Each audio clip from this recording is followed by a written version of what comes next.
Армысыздар, фетрдан корзина жасауды көрсетемін. Алдымен каналыма тіркеліп, лайк басып, комментарий жазып, қоңыраушаны міндетті түрде басуды ұмытпайық.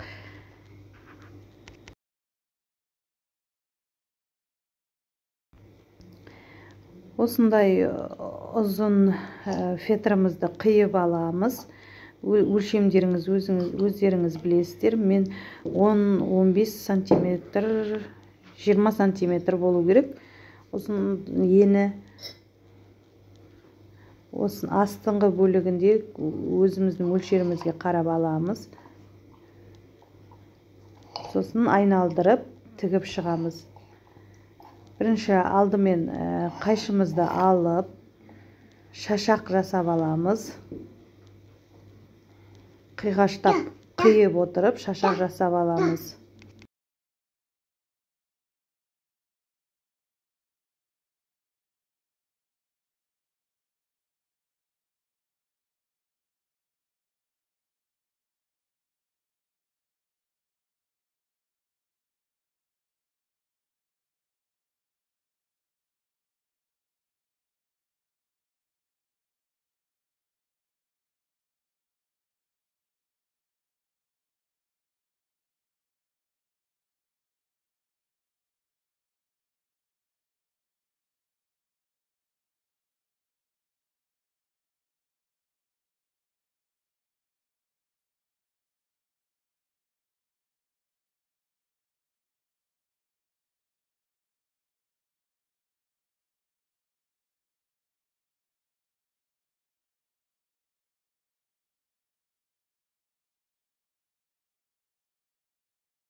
Міне шашақты қиып алдық. Енді осыны айналдырып, ине жіппен тігіп шығамыз. Тігілу жолын видеодан қарасаңдар болады. Ине жібімізді жасыл түспен алдым. Фетрға келетін түспен алдым. Видеоны асықпай қарап шығыңыздар. Тігілу жолы бәрі көрсетіледі.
Айналдырып тігіп болғаннан кейін қолбауын тігеміз.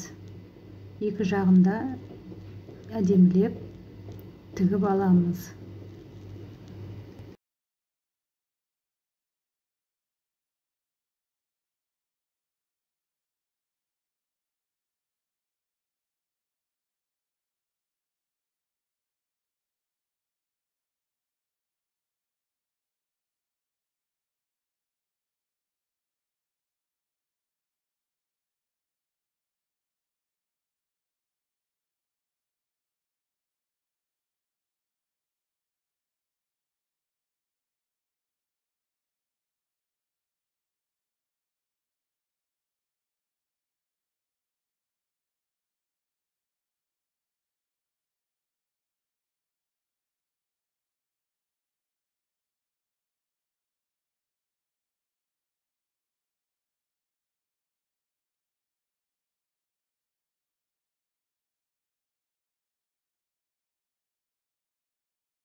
Міне осындай әдемі корзина шықты. Басқа да видеоларымды көргілеріңіз келсе, каналыма жазылып, лайк басып, комментарий жазып, қоңыраушаны міндетті түрде басып кетейік. Назарларыңызға рахмет. Армысыздар, фетрдан апельсин макетін жасаймыз. Алдымен каналыма тіркеліп, міндетті түрде қоңыраушаны басып, лайк, комментарий жазып, қолдап жіберейік. Апельсиннің бірінші ортасындағы дәнек сияқты домалақтарын жасаймыз. Өзімізге қажетті домалақ жасап алдым. Менде 30 сантиметр диагонал жасап алдым.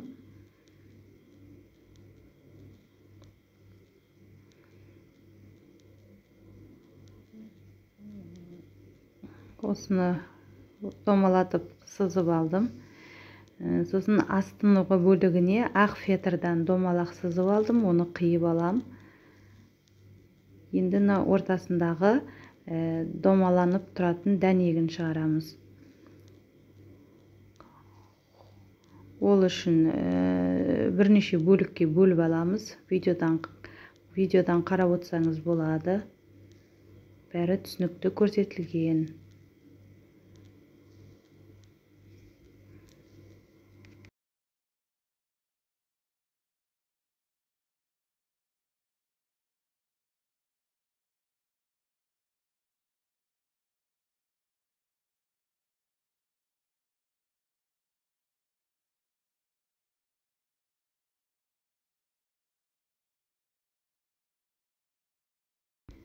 Өзімізге қажетті бөліктерге бөліп алдым.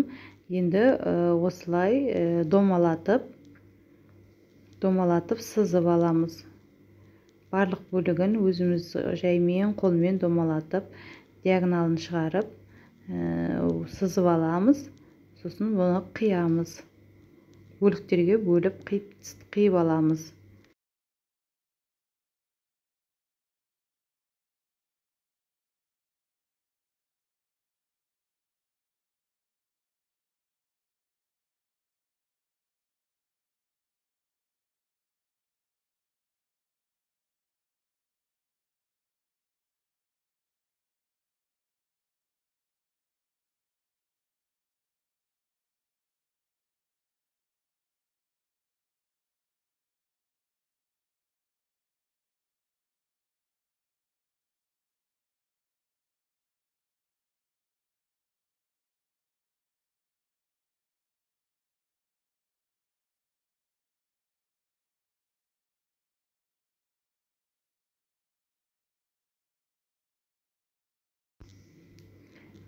Міне қиып алдым. Енді ақ фет астына салынатын ақ фетраны қиып алып, осылай бір-біріне астына ыстық клеймен жабыстырамыз. Мынау астыңғы бөлігі, мынау екі иығына ілініп тұратын иығы. Осылай ортасын тауып аламыз ең бірінші.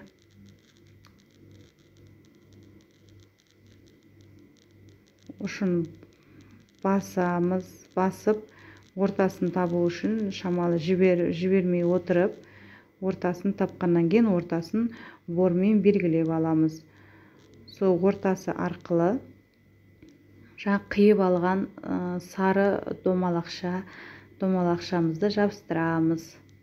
Осылай келтіріп бір-біріне жабыстырамыз. Мен бәрін ыстық клеймен жұмыс жасадым. Өте жақсы тұрды.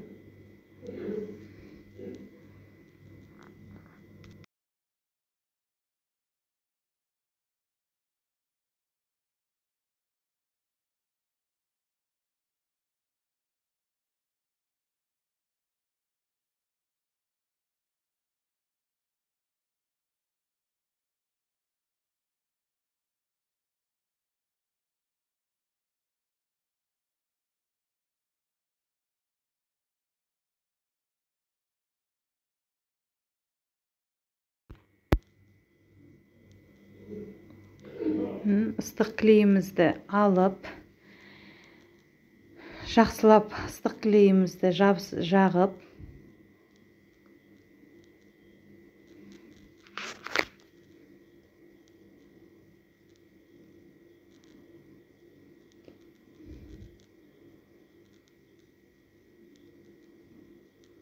ортасын келтіріп жабыстырамыз. Осылай айналдырып бәрін жабыстырып шығамыз.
Міне жабыстырылып шықты.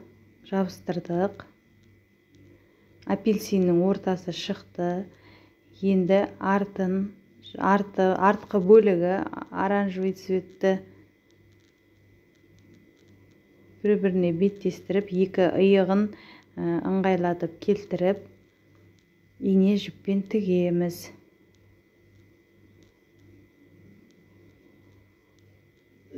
Бұл кішкентай 1 жасар қыз балаға тігілген апельсин макеті.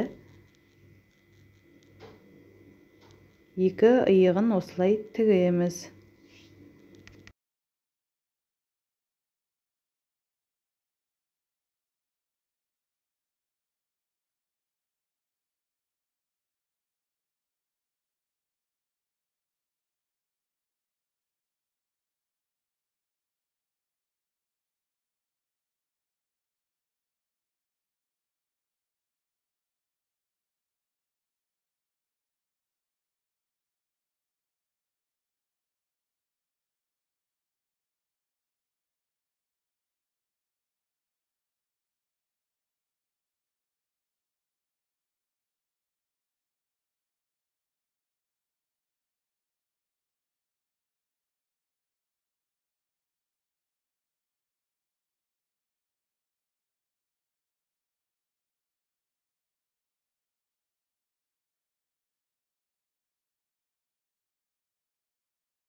Алдыңғы бөлігін тігіп алдым.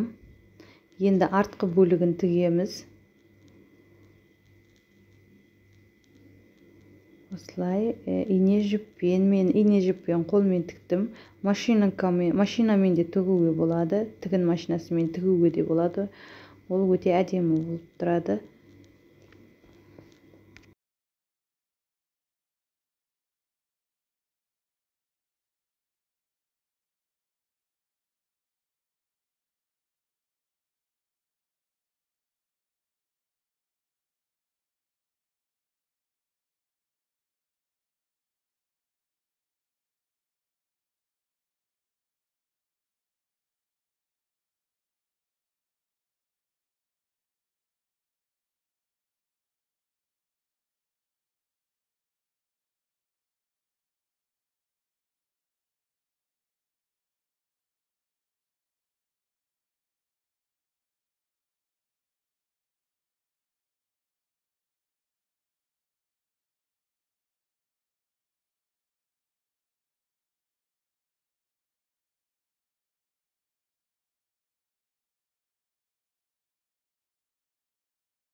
Дәл осылай екінші жағын тігеміз. Баланың басына сиятындай қылып өлшеп алып, екінші иығын тігеміз.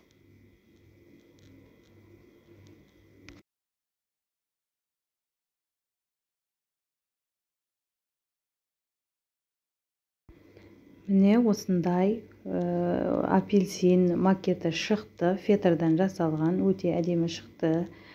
Осылай 1 жасар қыз балаға тігілген. Басына кигізіп, екі иығына қойып қоямыз. Біреуі алдына қарайды, біреуі артына қарайды. Армысыздар достар, фетрдан түлкінің макетін жасаймыз.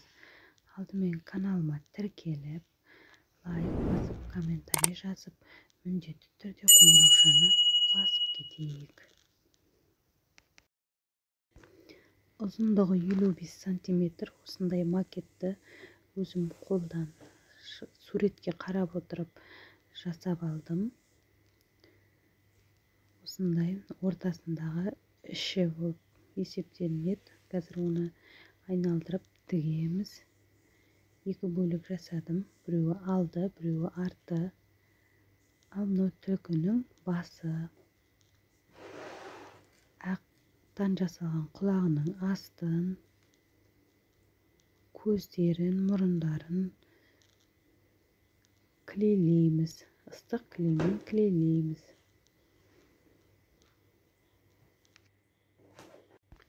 Клейлеуді бастадым.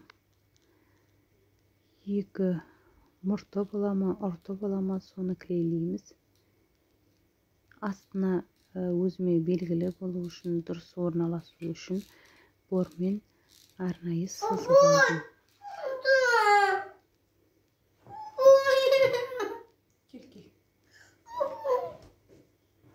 Осылай екінші жағын клейлейміз.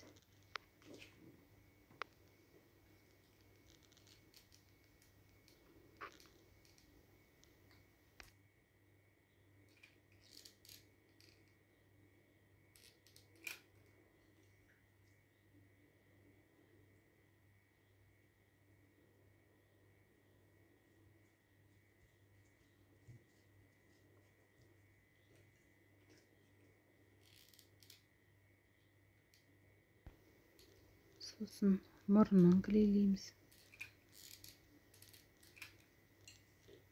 Мұрнын клейлеп, оның астында сызып алдым. Қисық шықпас үшін бормен сызып алдым.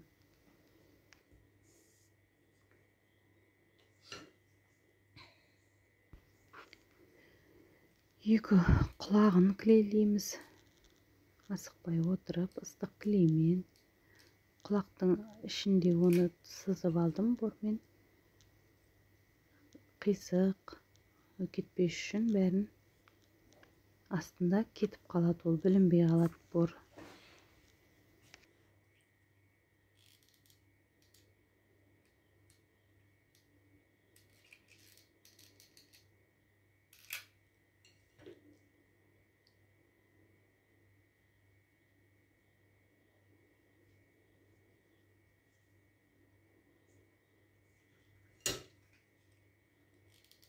Екі көзін клейлейміз. Көзді де мен фетрдан жасадым. Ақ, ішінің қарасын қара фетрдан жасадым. Негізі арнайы сатылатын көздер болады, оны да тағуға болады. Ол кезде өте әдемі болады. Қазір қолдағы бар затыммен жасадым.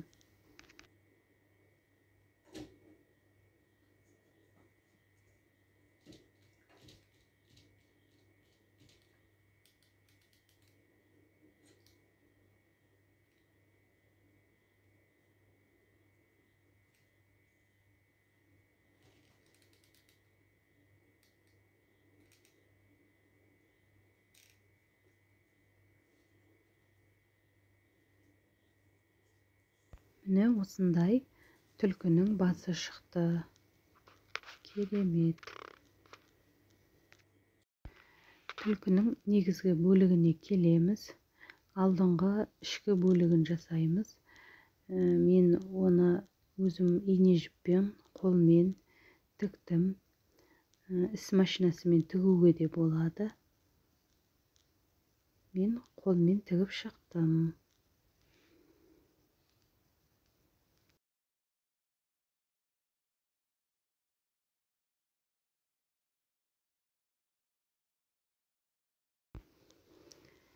Енді алдыңғы бөлік пен артқы бөлікті бір-біріне біріктіреміз, иық саламыз. Осылай иықты тігіп аламыз. Басқа сиятын қылып өлшемін алып, осылай тігіп шығамыз. Видеоны жақсылап қарасаңыздар түсінесіздер.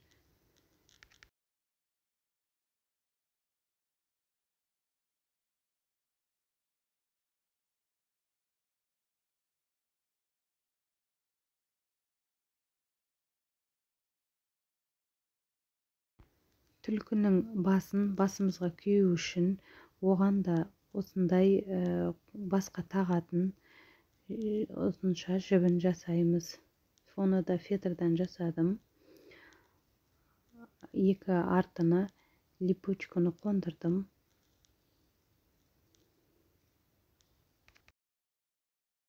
Міне осындай түлкінің макеті шықты. Өздеріңіз осы видеодан қарап жасап алсаңыз болады. Егер осындай видеолар тағы да көргілеріңіз келсе, каналыма жазылып, лайк басып, комментарий жазып, қоңыраушаны міндетті түрде басайық. Назарларыңызға рахмет. Армысыздар, фетрдан сағат жасалу жолын көрсетемін. Алдымен каналыма тіркеліп, лайк басып, комментарий жазып, қоңыраушаны міндетті түрде басып кетейік. Мен осындай фетрдан сандарды, тілдерін, сағаттың көлемін домалақ етіп фетрдан дайындап алдым. Осылай бәрін жеке-жеке жабыстырып шығамыз. Санның астында тұрған әртүрлі жүрекше қылып, 4 бұрышты, 3 бұрышты гүл етіп әртүрлі формада жасап алдым. Осылай бәрін клейлейміз. Екі астында үстінде қатты тұру үшін қатты фетрдан алдым. Екі домалақты бір-біріне жабыстырамыз. Ортасына бірінші клейді құйып алып жабыстырып, кейін айналасына жабыстырып шығамыз. Артық шығып тұрғандарын қиып тастаймыз.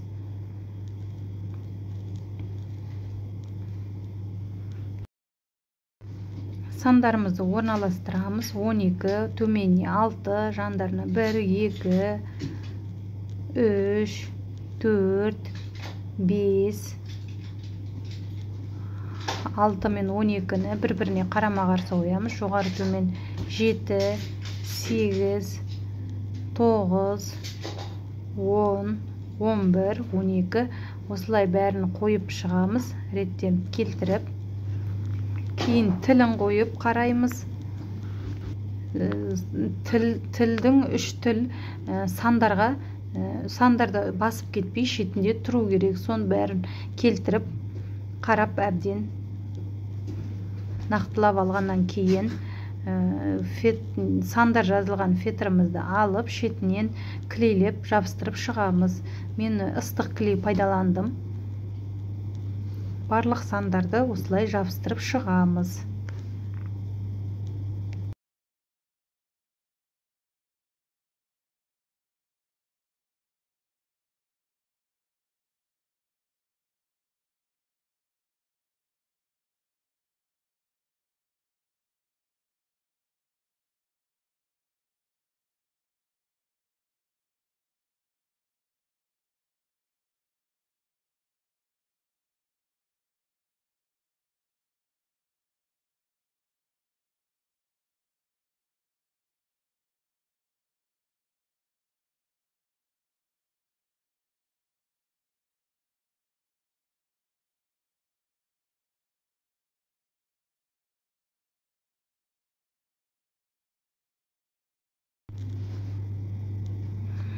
Тоғыз сан жабыстырамыз.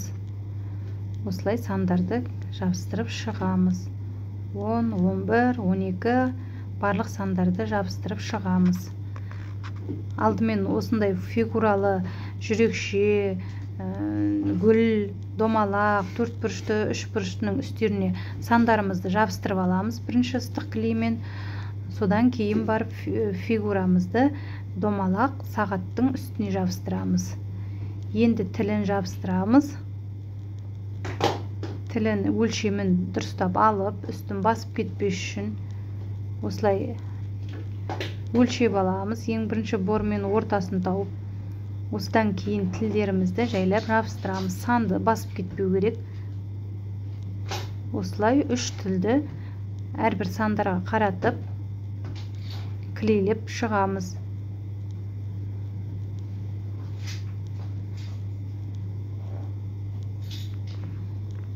Ортасына әдемілік үшін мен кішкентай ақ моншақ жабыстыра қойдым. Әдемі болып тұру үшін. Міне осындай сағат шығады. Енді айналасына семдейміз. Айналасына жіңішкелеу етіп фетраны қиып алып, домалатып, жабыстырып шықтым. Үстіне ақ моншақтарды әрбір жерден жабыстырып осылай шықтым. Міне осындай сағат шықты. Каналыма тіркеліп, лайк басып, комментарий жазып, қоңыраушаны басуды ұмытпайық. Назарларыңызға рахмет. Армысыздар. Мектеп мұғалімдері мен балабақша тәрбиешілерінің құжаттары мен сертификаттарын салуға арналған портфолио сыртын жасадым. Бұл портфолио конкурсқа дайындалған портфолио. Бірінші орын алды. Осындай видеоларды көргілеріңіз келсе, каналыма жазылып, лайк басып, комментарий жазып, қоңыраушаны міндетті түрде басып кетейік. А4 көлемінде екі алдыңғы және артқы бөлігін екі картонды А4 көлемінде қиып алдым. Төрт жағына да, екі жағына да А4 қағазымызды клейледім. Карандаш клеймен клейледім. Себебі ыстық клей, момент клейлер олар томпайып тұрады. Екі жағын осылай клейлейміз. Себебі бетіне мата қазір қаптаймыз бетіне. Сол кезде астындағы картоны қоңыр болып көрінбес үшін А4 ақ қағазды клейледім.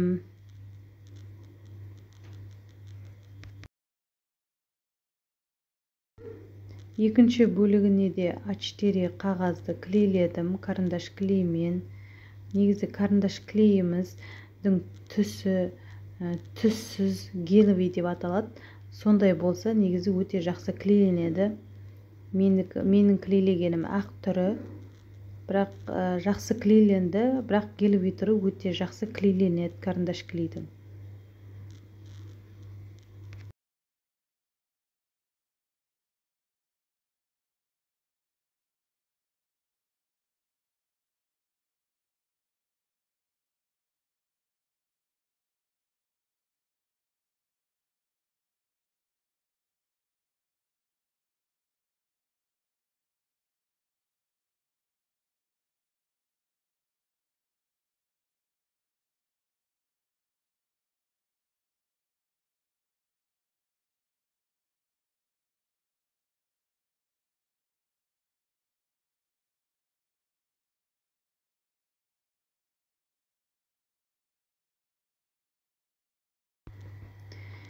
Енді кнопкамызды жайлап тігіп аламыз.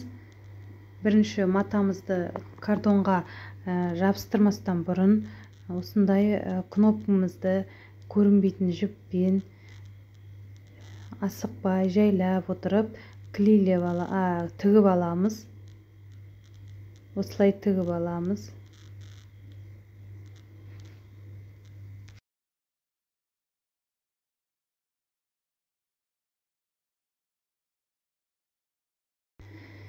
Енді бауын дайындаймыз. Ол үшін ұзындығы 15 см, ені 3 см етіп өлшеп қиып аламыз.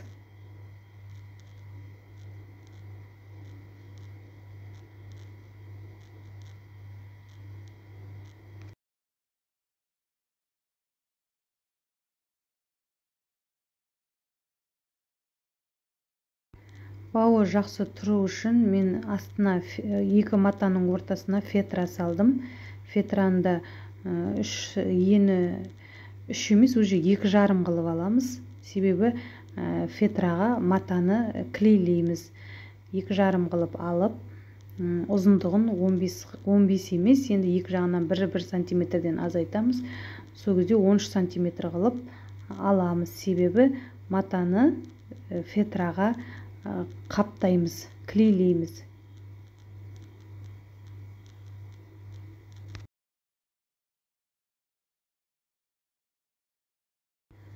Портфолиомыздың алдыңғы бөлігі матасын клейлейміз. Ол үшін осылай матаны жақсылап картонымызға қойып аламыз. Дұрыстап, тегістеп, жазуларын бәрін келтіріп, асықпай осылай қойып алып,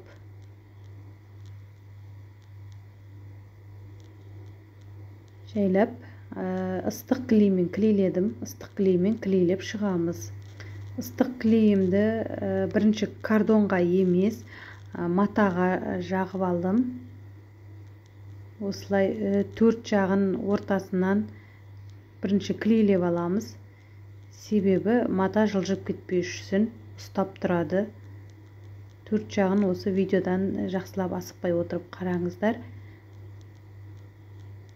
Қандай нәрсені осылай клейлейтін болсаңыздар, бірінші 4 жағын клейлеп алу керек ортасынан, себебі мата жылжып кетпейді.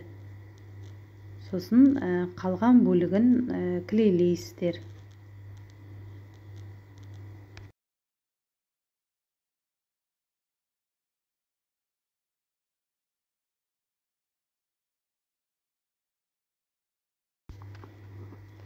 Енді қалған бөлігін осылай клейлейміз. Матаға жаққан дұрыс. Егер кардонға жақсаңыздар, ол клей артық жағылып қалуы мүмкін. Сондықтан клей сыртына шығып тұруы мүмкін. Сондықтан матаға жағып осылай клейлейміз. Ыстық клеймен клейлеп алдым.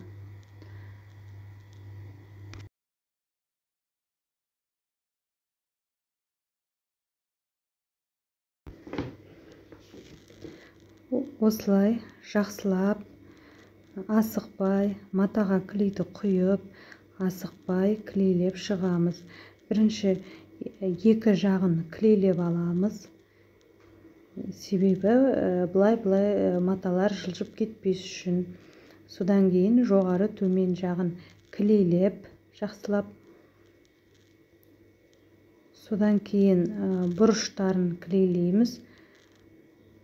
Бұрыштарын клейлеу үшін артығын қиып, қалғанын ыстық клеймен клейлеп тастаймыз. 4 бұрышында солай клейлейміз.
Міне клейлеп болдық. Енді 4 бұрышын қиып, артығын қалған бөліктерін клейлейміз. Енді екінші артқы бөлігін клейлейміз. Матаны жерге жайып қойып аламыз. Себебі бұны матаның артында ешқандай сурет ештеңе болмағасын, ол матаны жай қойып, үстіне кардонды қойып, бұны уже клейлей беруге болады. Ал жазуы бар, оюы бар маталарды бетіндегі оюы жылжып кетпеу үшін 4 жағынан клейлеп аламыз. Бірінші формасы, бетіндегі суреті, көлемі бәрі жақсы тұру үшін. Ал егер артында ешқандай сурет ештеңесі жоқ болса, онда ол матаны кәдімгідей осылай видеодағыдай клейлей беруге болады.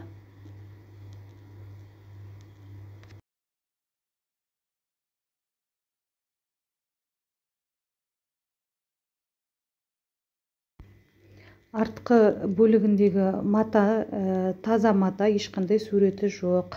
Портфолионың арты болады, таза аппақ күйінде тұрады. Оның да дәл солай 2 жағын клейлеп аламыз бірінші, сосын жоғары төменді клейлейміз. Артық 4 бұрышындағы артық маталарды қиып, қалған кішкене бөліктерін клейлеп тастаймыз. Міне осындай алдыңғы артқы бөлікті екі портфолио шықты. Енді портфолиомыздың жауып тұратын, тағылатын бауын жасаймыз. Қиып алған бауымызды фетрға клейлейміз жақсылап. Бұл өте кішкентай болғаннан кейін клейлеу кішкене өте қиындау болады. Асықпай отырып, жайлап клейлейміз. Бірінші бір бөлігін клейлеп алдым. Екінші бөлігін қайырып отырып, үстіне клейлейміз. Қайырып отыру, клейлеу қиын болғандықтан бірінші клейлеп алып, кішкентай, сосын үстіне айналасымен клейлеп қоюға болады. Артық матасын қиып, оны да клейлеп жібереміз.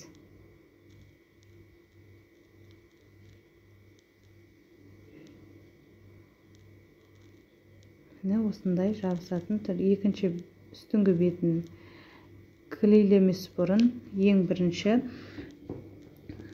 екінші бөлігіне жабыстыратын кнопкамызды білдіртпейтін жіппен тігіп аламыз, асықпай. Инемізде өте жіңішке ине, себебі үлкен ірі ине алатын болсаңыздар, матада тесік ізі түсіп қалады. Сондықтан өте кішкентай жіңішке инемен тіктім.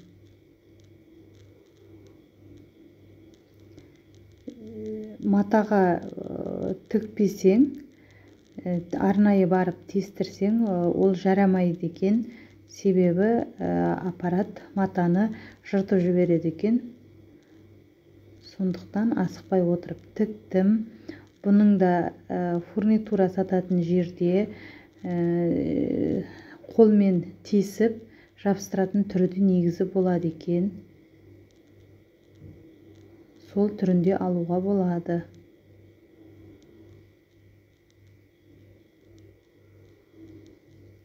Тігіп болдық. Енді екеуін бір-біріне беттестіріп, бір-біріне жабыстырып, клейлейміз.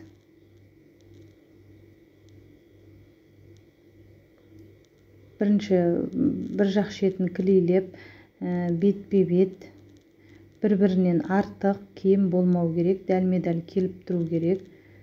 Осылай келтіріп аламыз. Содан кейін қалған бөлігін клейлеп шығамыз.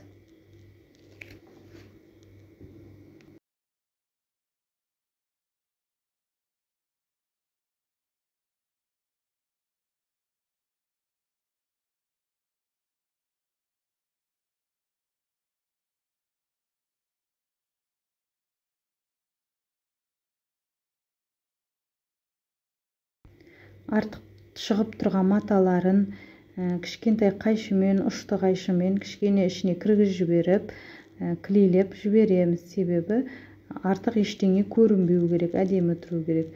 Міне осылай ағытылып тағылады.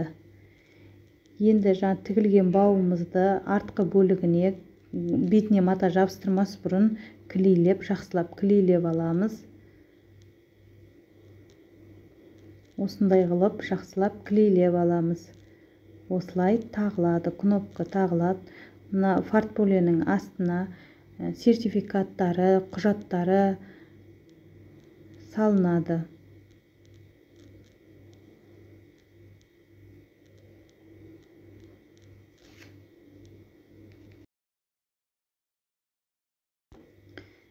Енді бауын бәрін жасап болғаннан кейін матамыздың алдыңғы бөлігіне мата жабыстырамыз. Себебі А4 болып қалып қалмас үшін. Ол үшін алдыңғы жабыстырылған портфолиомыздың артық матасын осылай қиып алып, қалған бөлігін клейлеп аламыз. Осылай қалған бөлігін ішіне қарай білдіртпей, сыртына шығармай, асықпай отырып клейлеп аламыз. Қайшымен дұрыстау керек болса, ұшты қайшымен дұрыстап, тегістеп, себебі артық шығып тұрмау керек. Осылай ыстық клеймен бұрыштарын клейлеп, әдемі қылып жасап аламыз. Екі жақ бөлігінде осылай 4 бұрышын артық маталарын қиып, клейлеп, жабыстырып аламыз. 4 бұрышын қиып жабыстырып болғаннан кейін, осы портфолионың бетіне ақ матамызды алып, асықпай отырып, жабыстырып, бетінде ақ матаға жабыстырып, портфолионың екі жағы, барлық жағы ақ матамен қапталады. Осылай қаптап клейлеп аламыз. Міне осындай әдемі керемет портфолиомыз шықты. Сіз де дәл осы видеодан қарап жасап алуларыңызға болады. Тағы да басқа видеолар көргілеріңіз келсе, каналыма кіріп, лайк басып, тіркеліп, лайк басып, комментарий жазып, қоңыраушаны міндетті түрде басып кетейік. Комментарийге келесі қандай осындай қолөнер туындыларын жасайын, жазып кетулеріңізге болады. Назарларыңызға рахмет.